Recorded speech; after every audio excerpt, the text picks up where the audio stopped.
Saludamos al abogado Mauricio Alarcón. Él es director de la Fundación Ciudadanía y Desarrollo. Otro día más vertiginoso en política ecuatoriana. La Asamblea se encuentra en estos precisos momentos ya sesionando para decidir sobre si continúa o no ese proceso, si se define ya el juicio en contra del presidente Guillermo Lasso. ¿Cómo mira usted el panorama?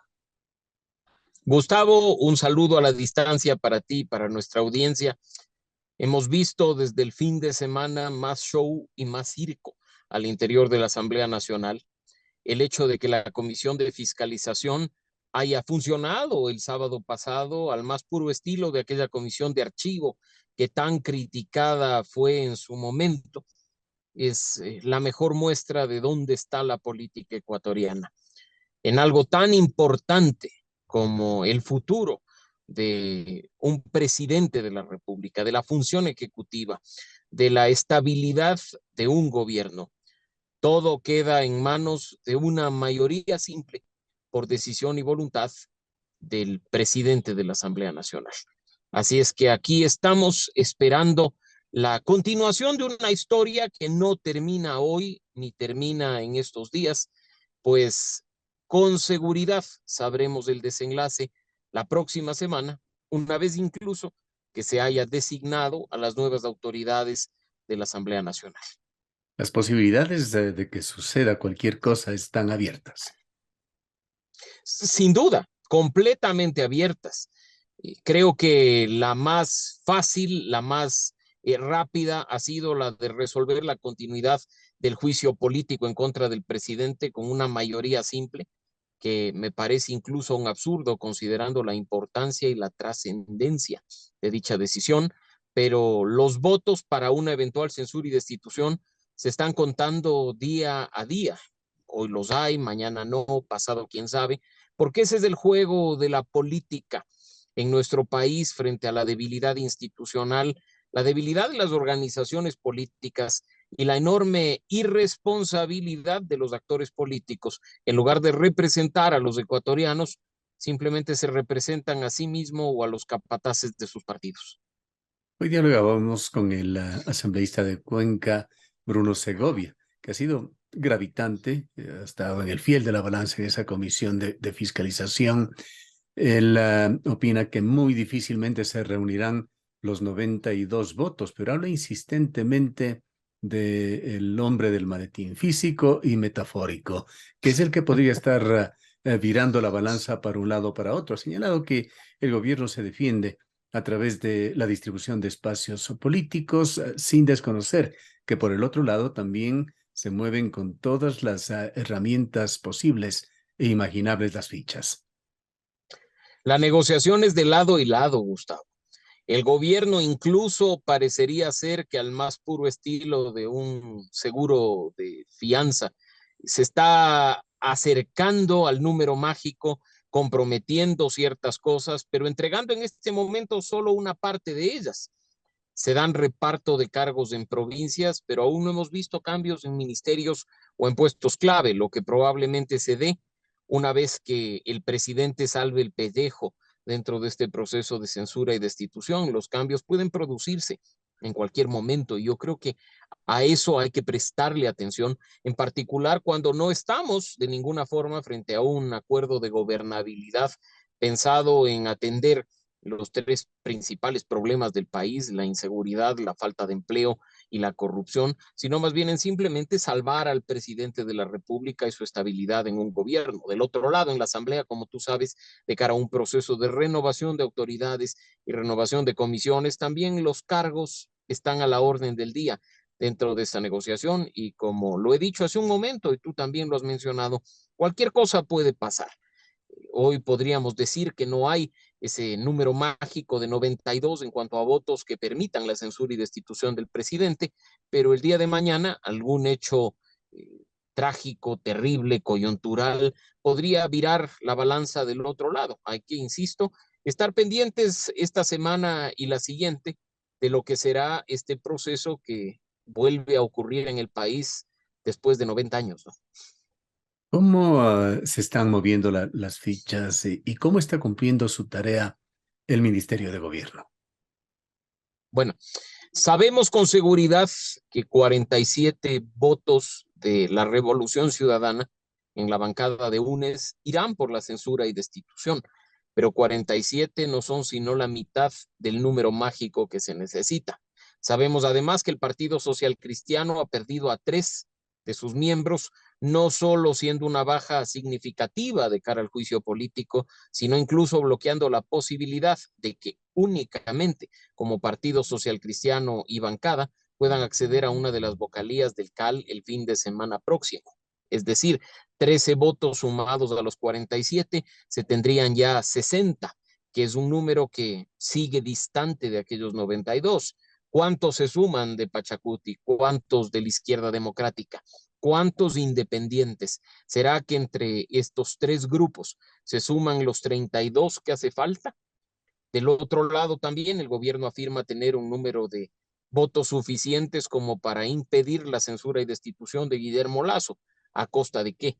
Así es que creo que en este momento hay que estar, insisto, muy pendientes de lo que ocurra para sobre todo exigir rendición de cuentas. Sabemos que del lado del Ejecutivo el gran negociador es el ministro de Gobierno, Henry Cucalón, mientras que del lado de la Asamblea todo parece indicar que aquel que está negociando no solo los temas vinculados al juicio político, sino también su propio cargo, es el hoy presidente de la Asamblea, Virgilio Saquicela. ¿Cuáles son las interrelaciones, las correlaciones, los nexos entre las elecciones legislativas que se darán este domingo y el juicio político? Bueno, es una relación directa. El tiempo juega a favor de tal forma que se ofrezcan incluso cargos al interior de la Asamblea Nacional en función de los votos. Si las cosas marchan conforme a los cronogramas y los tiempos establecidos en la Ley Orgánica de la Función Legislativa, será la próxima semana, entre el 15 y el 19 de mayo, que se dé la votación final a favor de un archivo o a favor de la censura y destitución del presidente, pero el 14 de mayo es la fecha impuesta, en este caso por la norma, para que se dé la renovación de autoridades legislativas y la conformación propia de las comisiones. Así es que en ese sentido, esa extraña coincidencia de tiempos puede jugar a favor o en contra del desenlace que una u otra parte quiera respecto de esto. Sabiendo que la política ecuatoriana está llena de matices, no hay cosas claras ni claramente oscuras.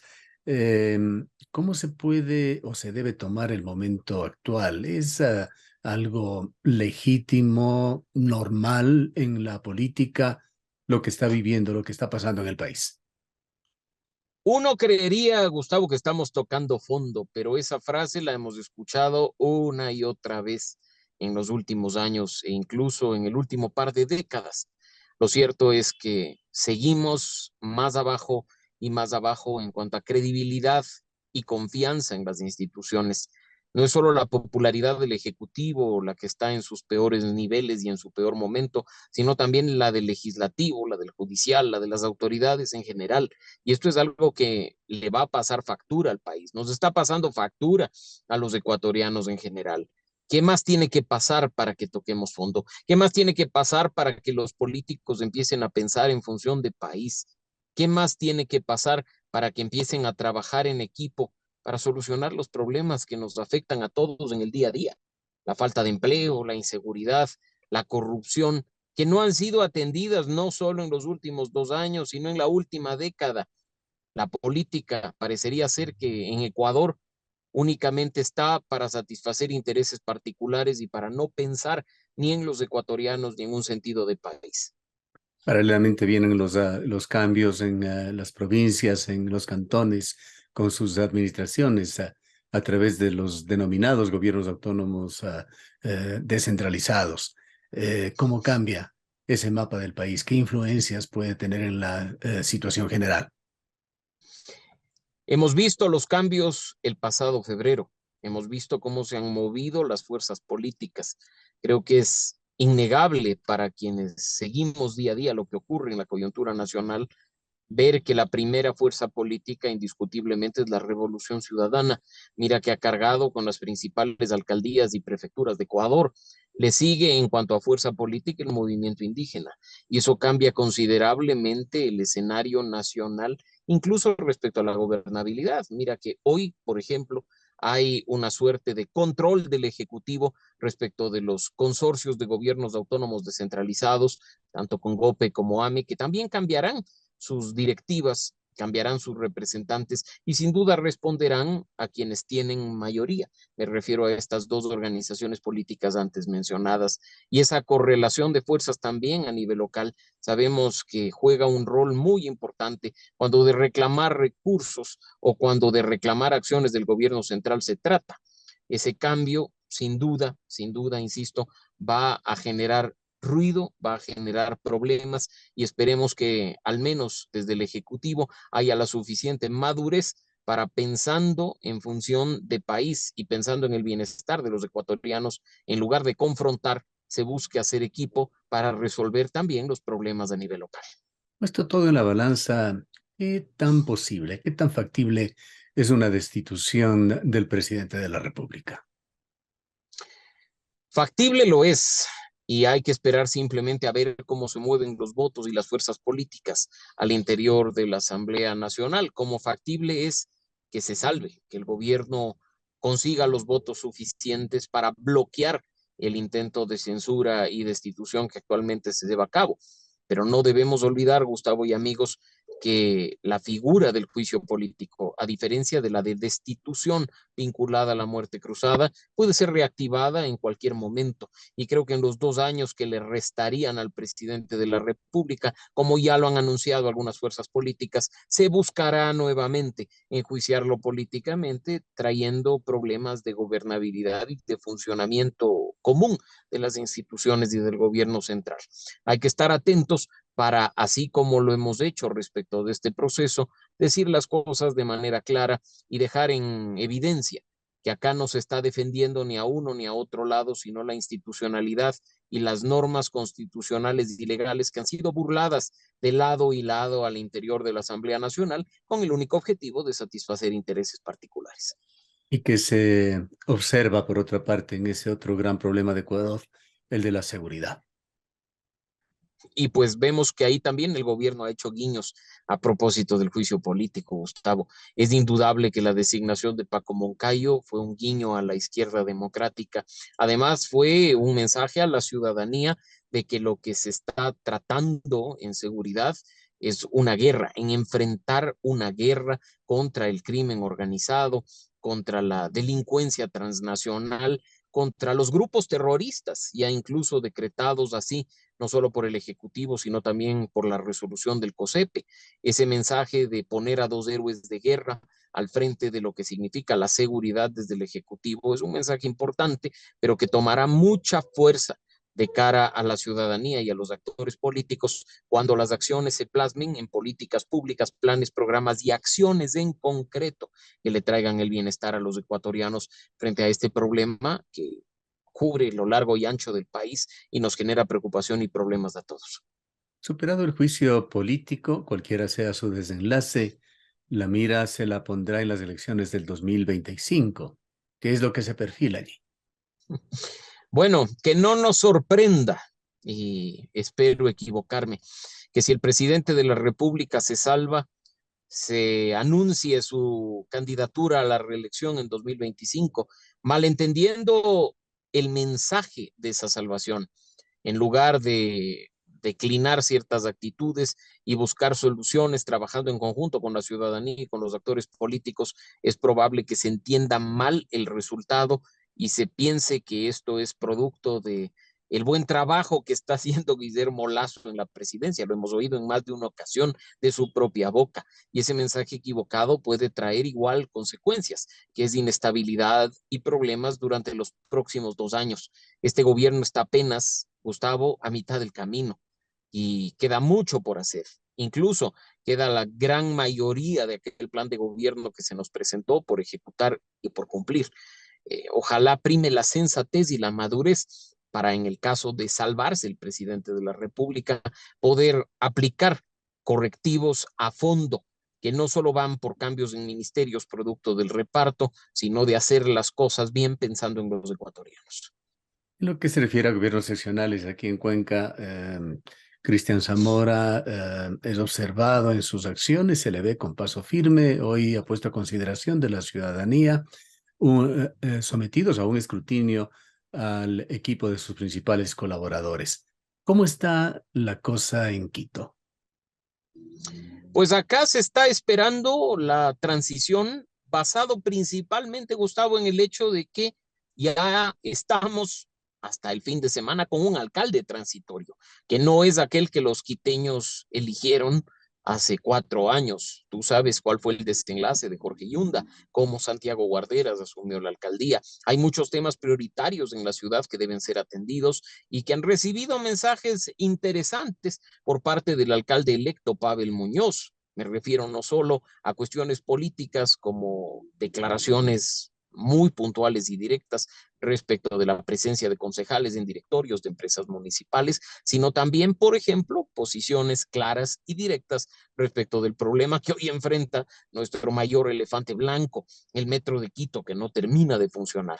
En buena hora, por lo que tú mencionas, sucede en Cuenca, un alcalde que pone a consideración de la ciudadanía y a escrutinio público su equipo de trabajo para que se pueda observar, para que se pueda hacer comentarios u opiniones, para que podamos ver sus hojas de vida, ver si están ahí por sus méritos, por su experiencia, por su formación, y no simplemente por ser financistas de la campaña o por pertenecer a la organización política. Ojalá ese ejercicio se repitiera a lo largo y ancho del país, considerando además que los gobiernos locales son los que más cerca tenemos los ciudadanos en el día a día, en la cuestión de movilidad, en el saneamiento, en el manejo de parques y jardines, o incluso en temas que los sentimos más distantes, como el de la seguridad a nivel cantonal.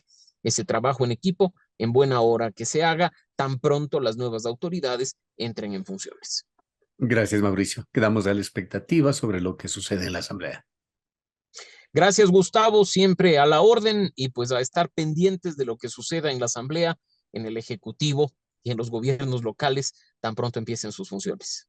Declaraciones del abogado Mauricio Alarcón, director de la Fundación Ciudadanía y Desarrollo.